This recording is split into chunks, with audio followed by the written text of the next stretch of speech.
The sun's out, the barbecue is fired up, and this dish is ready to steal the spotlight, our grilled vegetable caponata rigatoni. It's the perfect pairing for any alfresco get-together, while barbecue season is in full swing.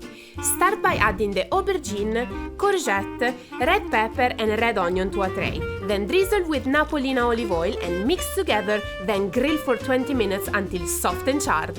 Next, in a pan, build your soffritto base by adding Napolina olive oil, onion and celery and cook until soft. Then stir through green olives, capers and pine nuts, so all those flavors come together. Add in the Napolina Polpa Tomatoes, followed by our Napolina Chilli Garlic Flavour Booster, and add a splash of red wine vinegar, then season with salt and pepper and mix well.